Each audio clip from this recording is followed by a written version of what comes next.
الرجيم. بسم الله الرحمن الرحيم.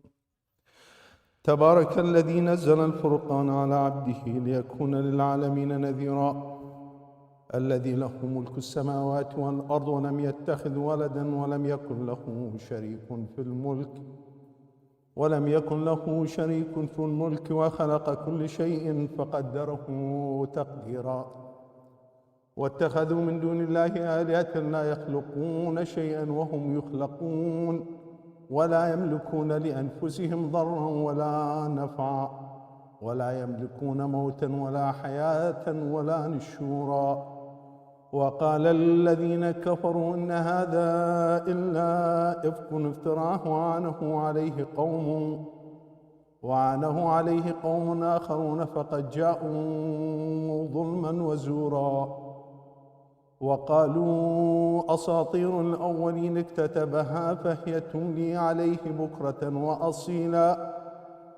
قل أنزله الذي يعلم السر في السماوات والأرض إنه كان غفورا رحيما. وقالوا ما لهذا الرسول يأكل الطعام ويمشي في الأسواق لولا أنزل إليه ملك فيكون معه نذيرا أو يلقى إليه كنز أو تكون له جنة يأكل منها. وقال الظالمون إن تتبعون إلا رجلا مسحورا. انظر كيف ضربوا لك الأمثال فضلوا فلا يستطيعون سبيلا. تبارك الذي إن شاء جعل لك خيرا من ذلك جنات تجري من تحتها الأنهار ويجعل لك قصورا. بل كذبوا بالساعة واعتدنا لمن كذب بالساعة سعيرا. إذا رأتهم من مكان بعيد سمعوا لها تغيظا وزفيرا. وإذا ألقوا إليها مكانا ضيقا مقرنين دعوا هنالك ثبورا. لا تدعوا اليوم ثبورا واحدا وادعوا ثبورا كثيرا. قل أذلك خير أم جنة الخلد التي وعد المتقون كانت لهم جزاء ومصيرا.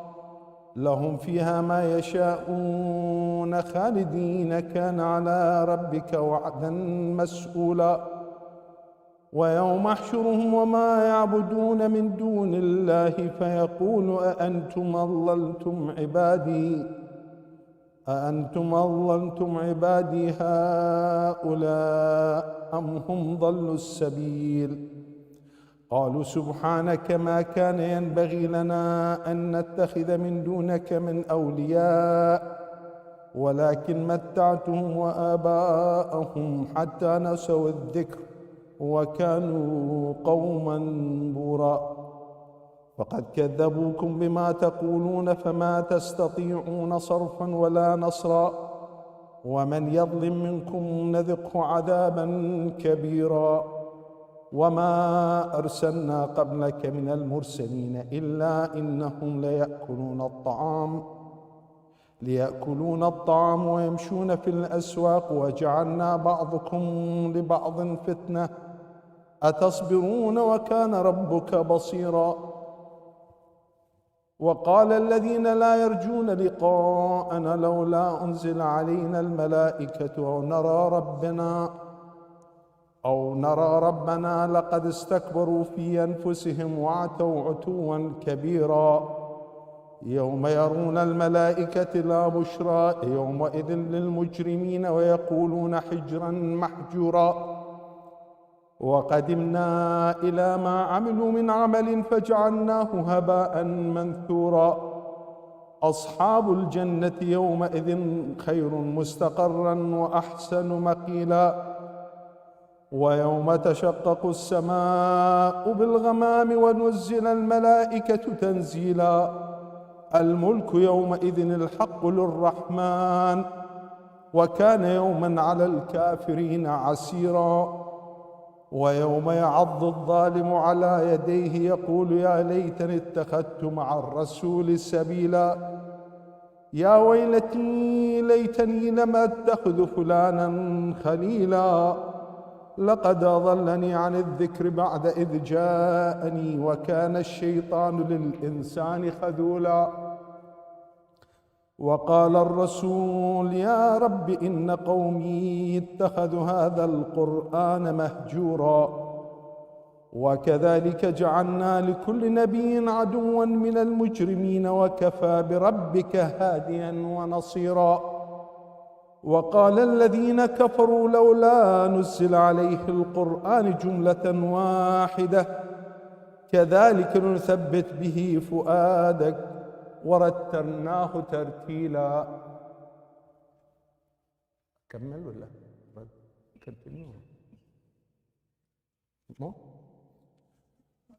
ولا يأتونك بمثل إلا جئناك بالحق وأحسن تفسيرا.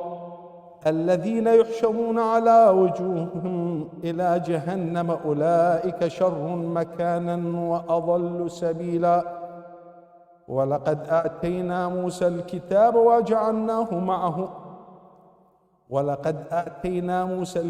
وجعلنا معه أخاه هارون وزيرا.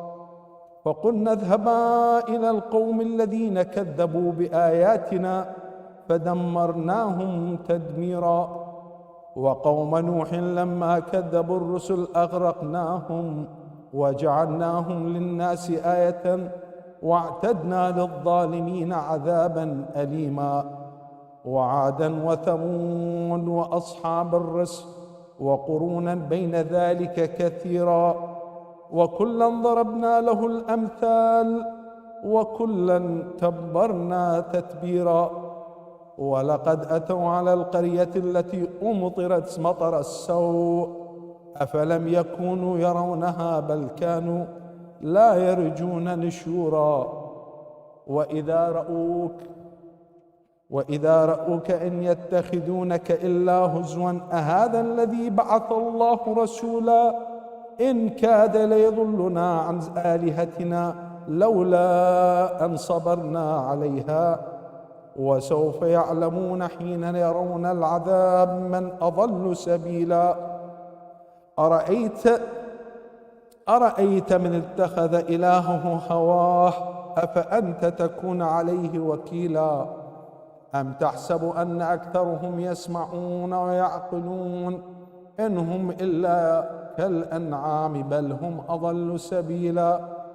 ألم تر إلى ربك كيف مد الظل ولو شاء لجعله ساكنا ثم جعلنا الشمس عليه دليلا ثم قبضناه إلينا قبضا يسيرا. وهو الذي جعل لكم الليل لباسا والنوم سباتا وجعل النهار نشورا. آمنا بالله. صدق الله العلي العظيم. صلوات على محمد وآل محمد. صل على محمد وآل محمد.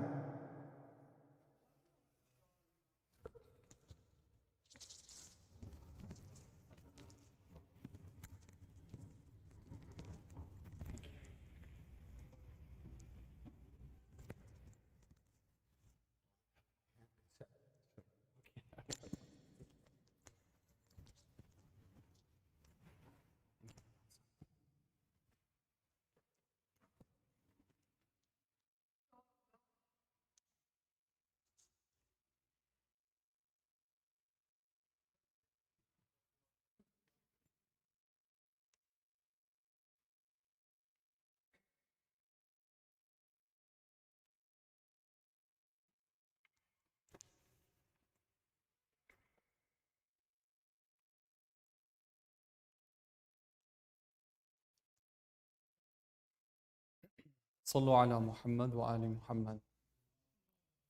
صل على محمد وآل محمد. أعوذ بالله من الشيطان الرجيم. بسم الله الرحمن الرحيم. الحمد لله رب العالمين. لا حول ولا قوة إلا بالله العلي العظيم. والصلاة والسلام على أشرف الأنبياء والمرسلين وخاتم النبيين وسيد المرسلين أبي القاسم محمد. اللهم صل على وعلى آل بيته الطيبين الطاهرين المعصومين. Brothers and sisters, we've gathered here tonight. The occasion is the night of the 15th of the blessed month of Dhul Hijjah. And this night and the day of the night, meaning tomorrow, is the special occasion of the birthday of Imam Ali ibn Muhammad al-Hadi al-Naqi, the 10th Imam alayhi salam. And so on this occasion, I want to give my congratulations to all the believers and all the lovers of the Ahlul Bayt alayhim salam on this special occasion.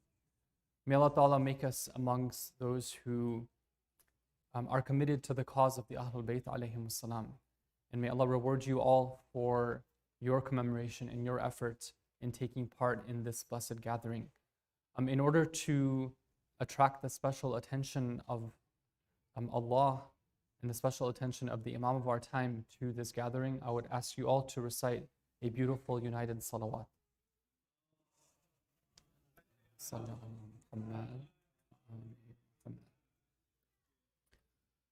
For our program this evening, I wanted to mention a few points about Imam Ali al-Hadi, and inshallah some stories from his life, some takeaways that we can have from this remembrance and this commemoration.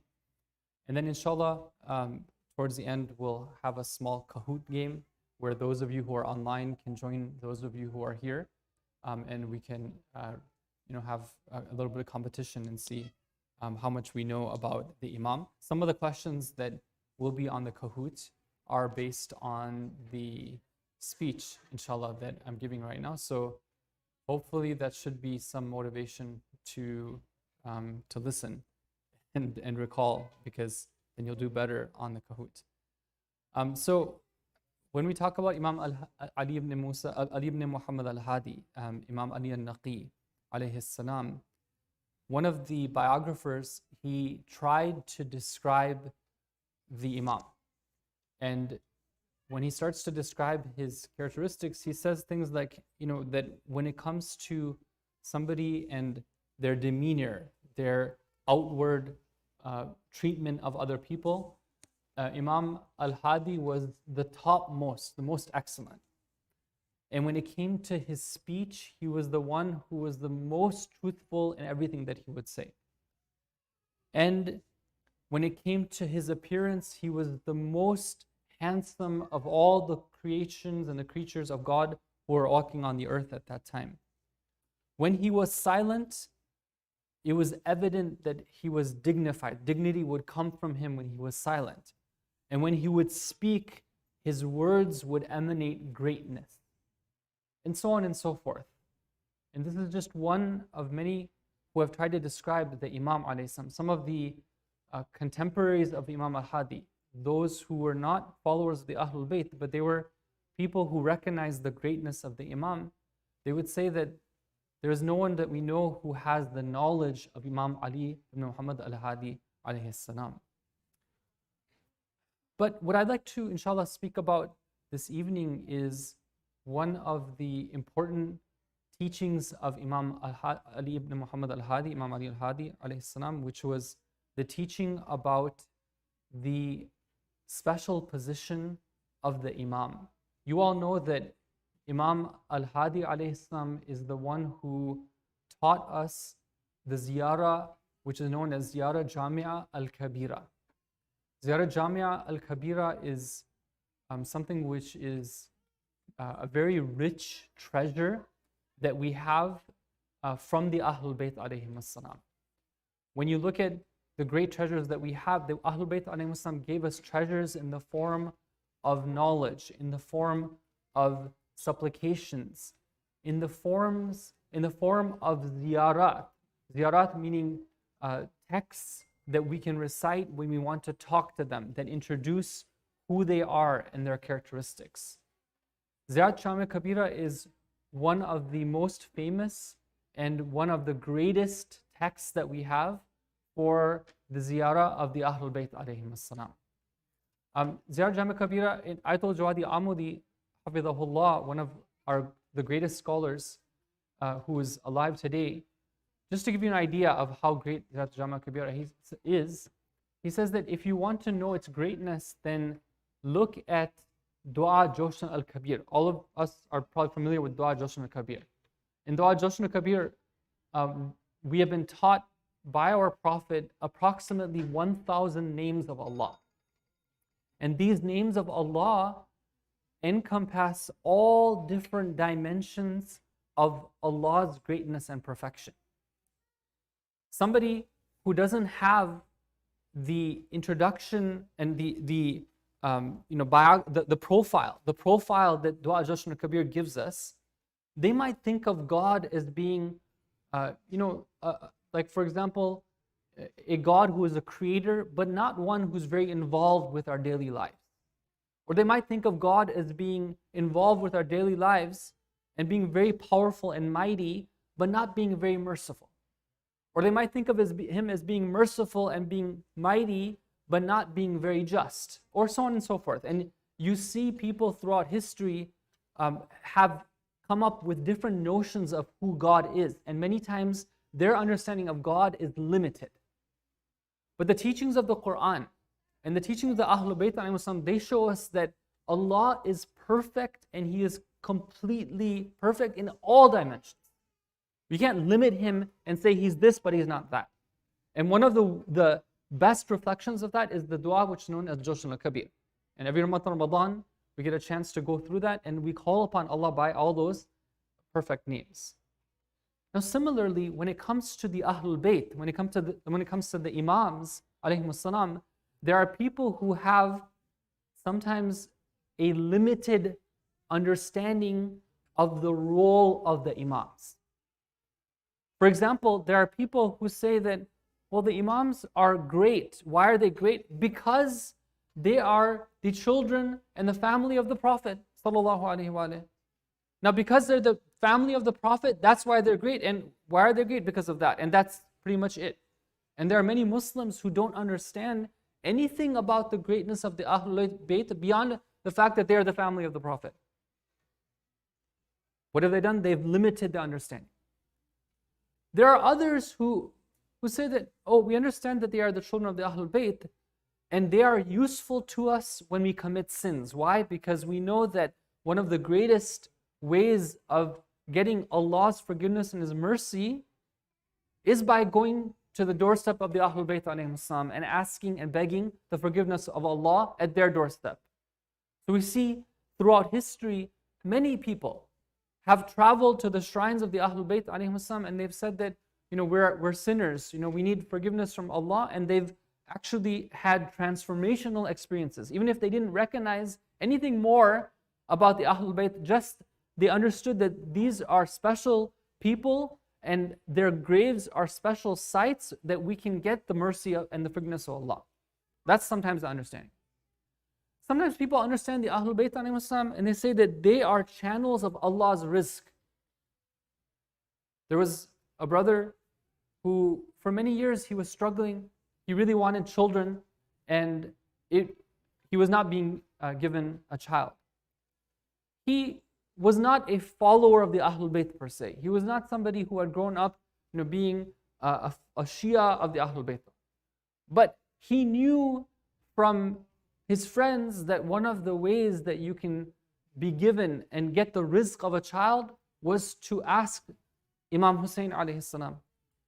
And so he makes a journey to Karbala, he goes for ziyarah, he asks at the grave of Imam Hussein alayhi salam, and sure enough, soon afterwards, he's given a child, and that becomes a way for him to accept the Ahlul Bayt alayhi salam and to become a Shia. Now, many people, that's their understanding of the Ahlul Bayt alayhi salam, that they are portals and channels by which we get the rizq of Allah. But when we come to the ziyarah of Jama Kabira, Ayatul Jawadi Amali says, he says that here, just like in Dua Joshan Kabir, what that does for our understanding of Allah, similarly, Ziyarat Jama Kabira, it helps us to understand that we cannot limit the greatness of the Ahlul Bayt alayhim salam. For example, in that ziyarah, we say that the Ahlul Bayt are Sasatul Ibad wa Arkanul Bilad. Sasatul Ibad, literally it means the ones who are in charge of the siyasa of the servants of God. Meaning they are the ones who are in charge of governing the affairs of Allah's creation. And they are Arkanul Bilad, meaning that they are the pillars of the civilization of human beings. Now, if you go and study and ponder upon these two descriptions, you see that the role of the Ahlul Bayt is much more than maybe we might perceive. When we look at, for example, the way that civilizations are run, we think about, well, what's the formal system of governance? You know, who's in charge? Where's the prime minister? Where's the president? Where's the cabinet? Where's the parliament? And we think about that. We think about all the structures, and we think about the economics, you know, the financial system, political system. But behind the scenes, what's really holding it up is the Ahlul Bayt alayhim salam. So these are the types of teachings that we are given in Ziyarat Jamia Kabira. And Imam al-Hadi alayhi salam, we have to realize, was living at a time where on one hand, it was very difficult for him to openly be in society and openly be teaching the pure teachings of the Ahlul Bayt. However, he needed a way to do so because there was a great thirst for it.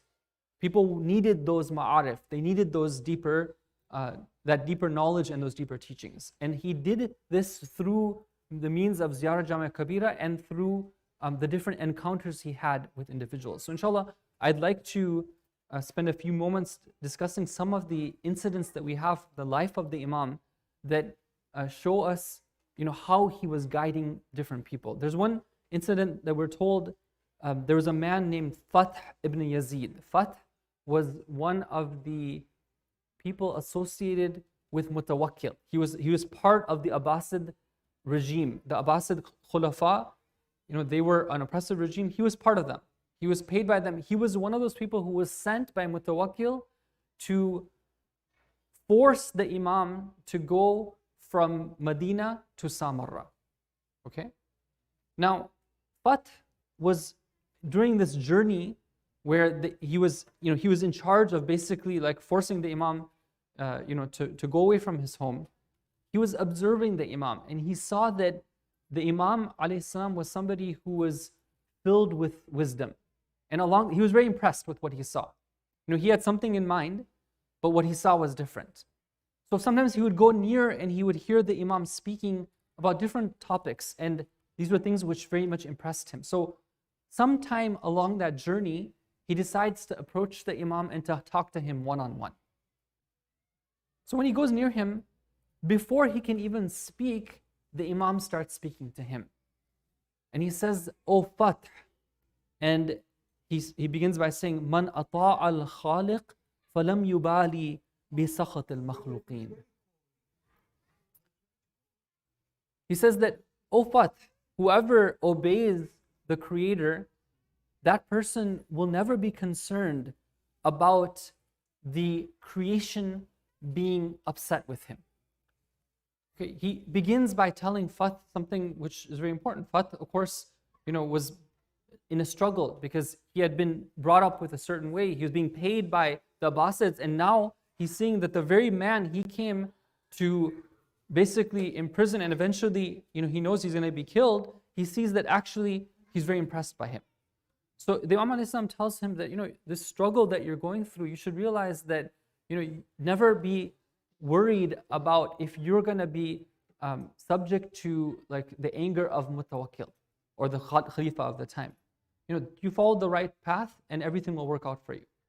And then he begins to teach him some of the deeper teachings which will guide him to the truth. It's very interesting. Let me just quote to you what he tells him. He says that, "Oh, but you should know that Allah cannot be described by anything except for the way that he describes himself." And he says that how can somebody who can't be sensed with the senses be described? And how can somebody who we cannot encompass with our minds be described?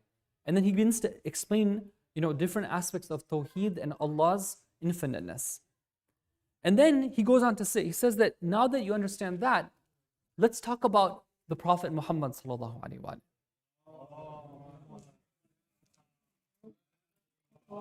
And then he quotes some verses from the Quran. He says that in the Quran, Allah says, "A'udhu billahi minash shaitanir rajim, وَمَا نَقَمُوا إِلَّا أَنْ أَغْنَاهُمُ اللَّهُ وَرَسُولُهُ مِنْ فَضْلِهِ."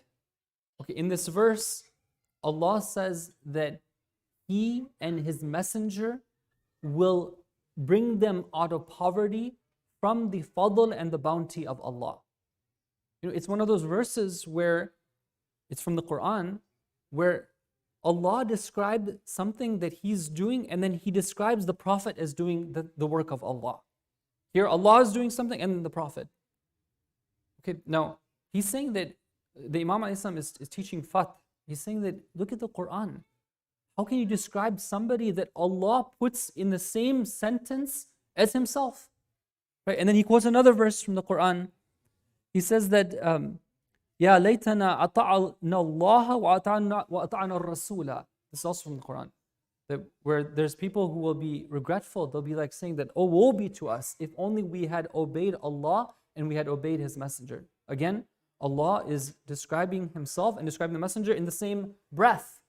Right? Meaning that the one who wants to obey Allah, the path for doing so is by turning to the Messenger, identifying him and following him. Okay, now all of this is a precursor for what? For the teachings of Imamah. Because then he says that, Imam al-Islam says that if you understand that, then what about this verse where Allah says, "Ati'u Allah wa ati'u ar-Rasul wa ulil amri minkum." Obey Allah and obey the Messenger and those who possess authority amongst you. And then another verse, وَلَوْ رُدُّوهُ إِلَى الرَّسُولِ وَإِلَى أُولِي الْأَمْرِ مِنْهُمْ. If they only were to refer to the Messenger and those who possess authority. Meaning that he's teaching fath by means of the Quran, that there are individuals whom Allah has appointed as being the source of authority. And this is the Messenger, and then after him, there are other individuals as well too. So what is he preparing him for? He's preparing him for understanding the role of the Imam. And after some time, Fath is convinced. He realizes that the Imam is speaking the truth, and it seems that from that point onwards, he becomes a follower of the Imam. Now, this is one story we have from the life of the Imam. Inshallah, I'd like to mention one or two other stories, and then we'll conclude. If I can just ask you to please recite a salawat.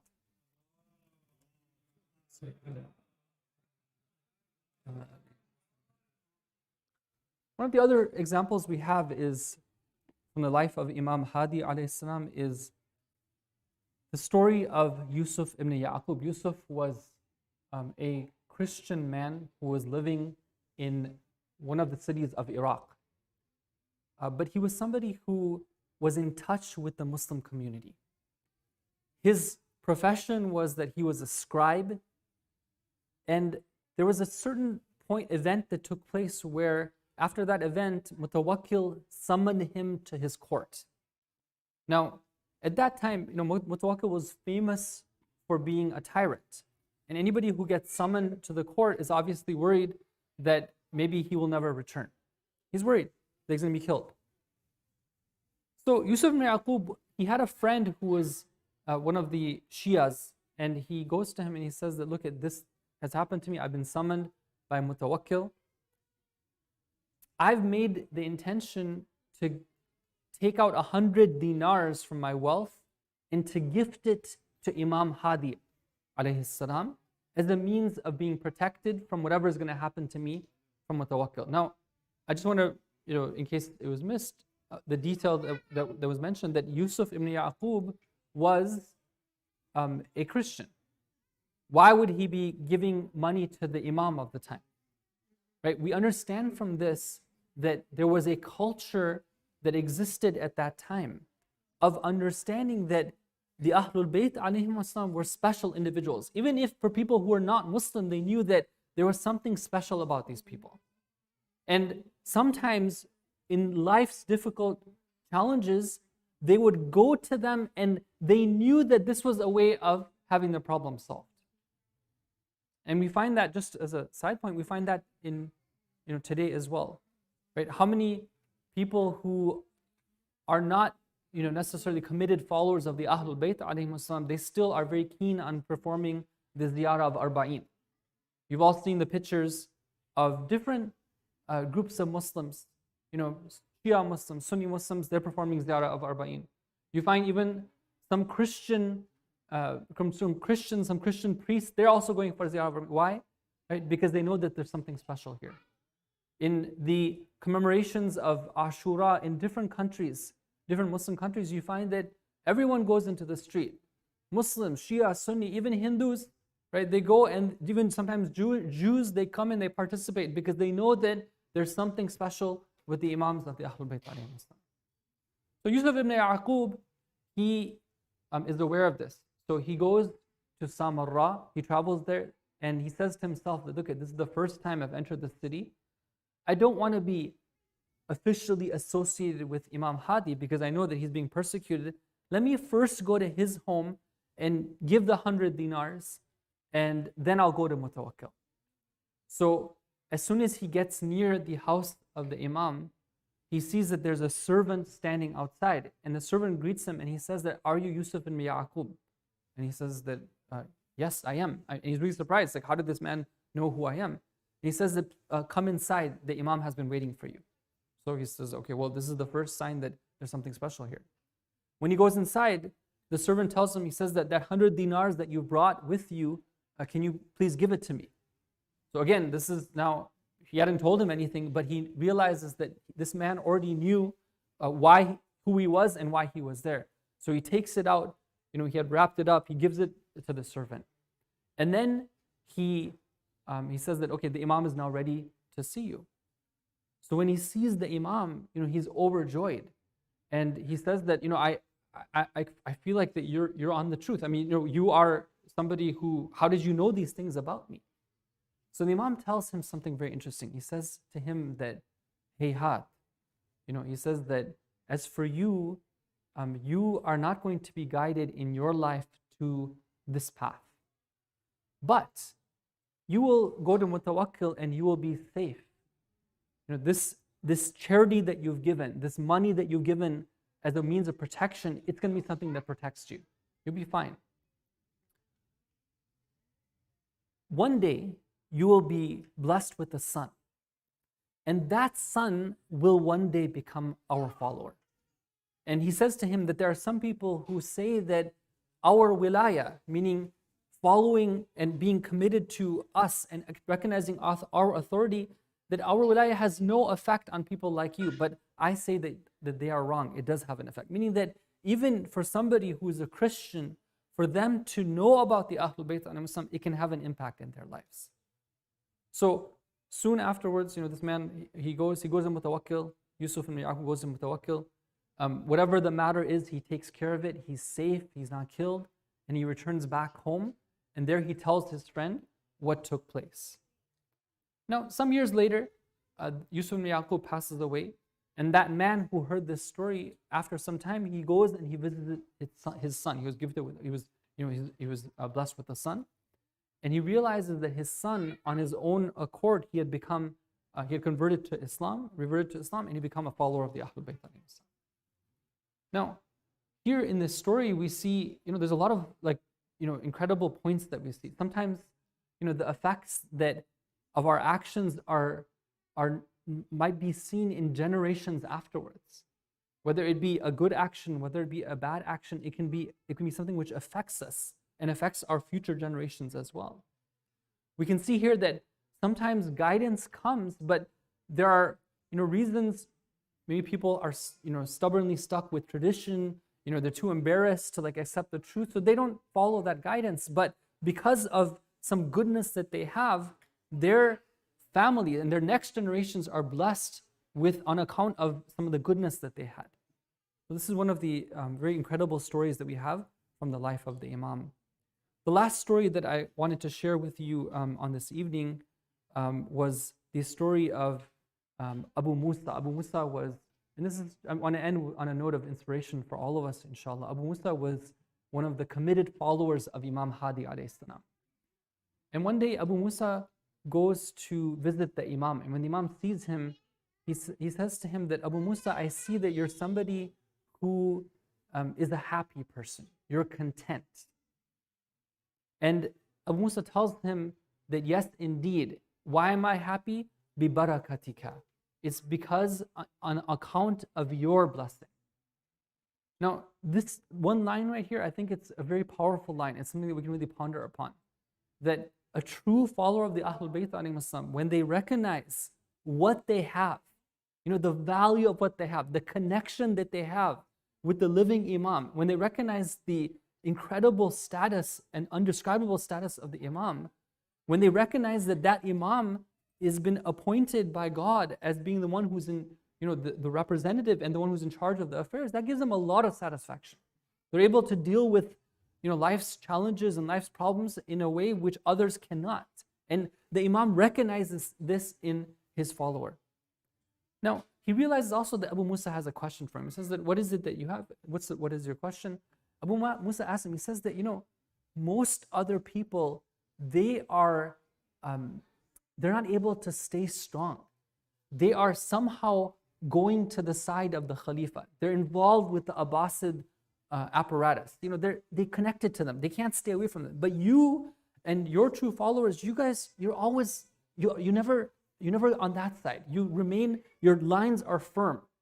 How is it that you don't do that? And Imam alayhi salam tells him, he says that we, in every occasion, whether it be any time that there's any distress, anytime there's any need to be worried, we always deal with Allah and Allah alone.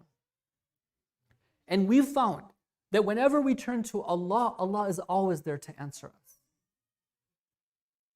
I fear that if I were to turn to anyone other than Allah, then Allah would no longer respond to us the way that He has always responded to us. So why would I ever turn to anyone other than Him?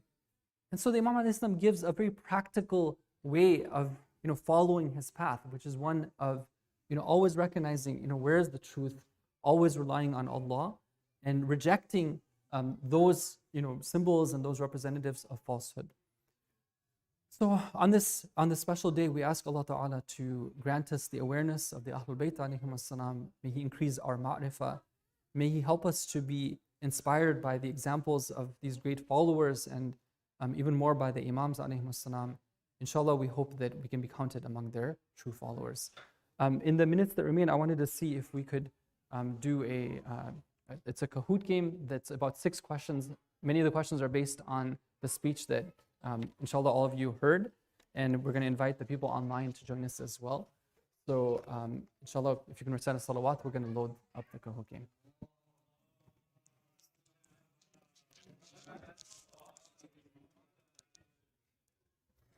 So you can log on your phone. If you don't have a phone, then maybe you can join with your parents, and you can do it as a family thing, inshallah.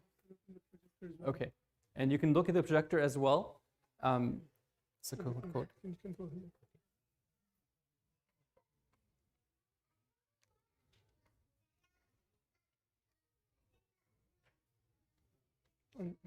show it on that. Yeah, you can show it, yeah. Yep.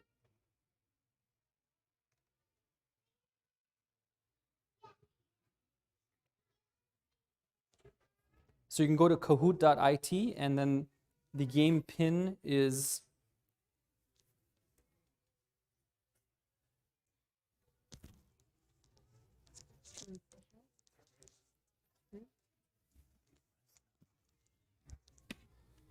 2921923.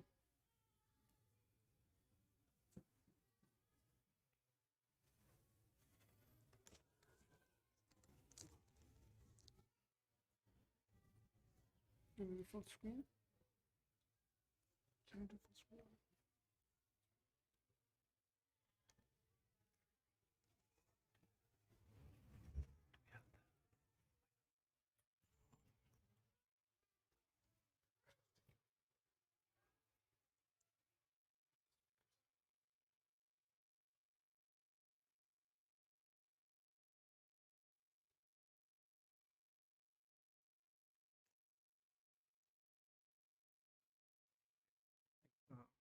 just telling that ladies cannot see the questions. Oh, ladies. Oh. So they just have to see the program. Okay, so the ladies' projector is not working because the projector was taken to a different hall.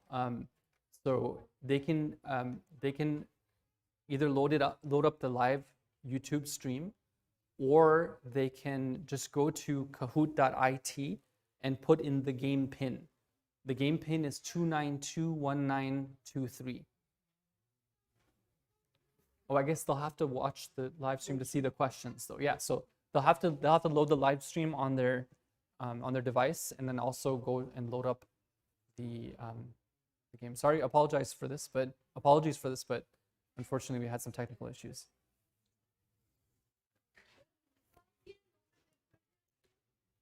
Yeah, can we? Yeah.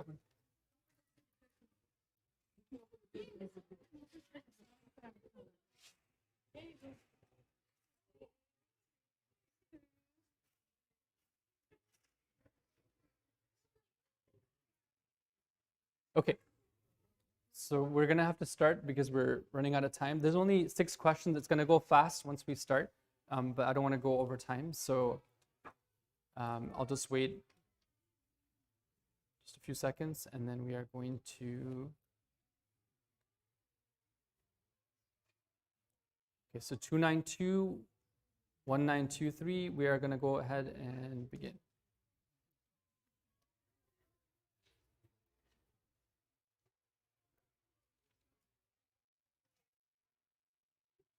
Okay, so order the names of the Imams alayhim salam from earliest to latest, meaning that from who's the first of them to the last of them.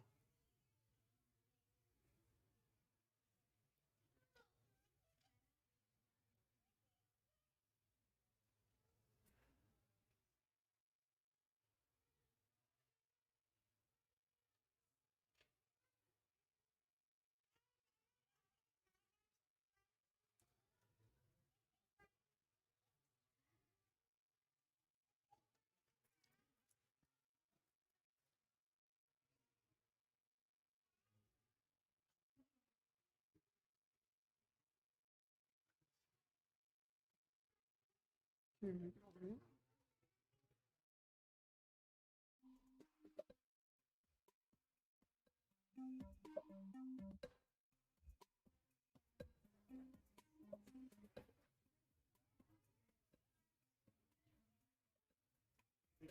Okay, so the correct order was this, from the 8th Imam to the 11th Imam. I guess that was a bit difficult in terms of the question. Okay, next question. Good job, Mario. Okay. Next question. One of the titles of the 10th Imam is al-Naqi, which means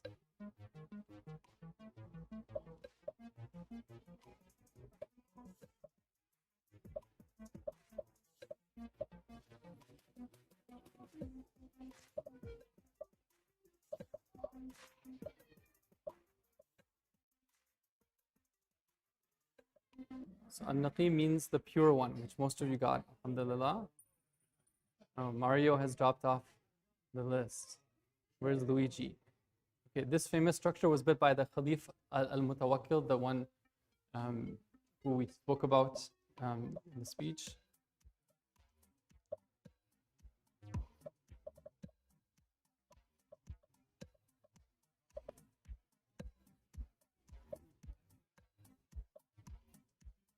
Okay, and the correct answer was this one. This is actually in Samara, and we have, okay, all right.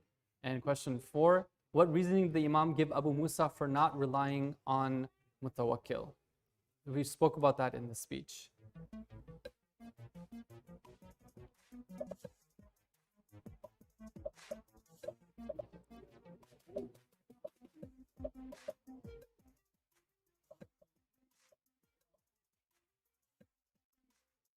And the correct answer was he was used to relying on Allah for all difficulties. Okay, good. At least there was a majority of people who got that right.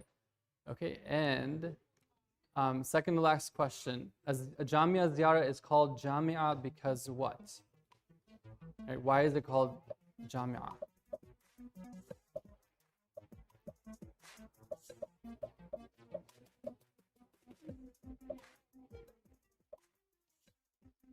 Okay. And the answer is that it can be used when visiting multiple imams on any occasion, and we're going to skip the next question because of time, prayer times, and so our winner for today is, let's see.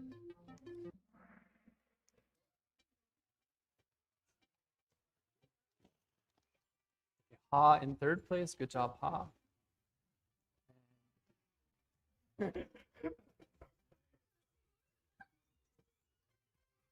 Okay. Sallu ala Muhammad wa ali. Oh.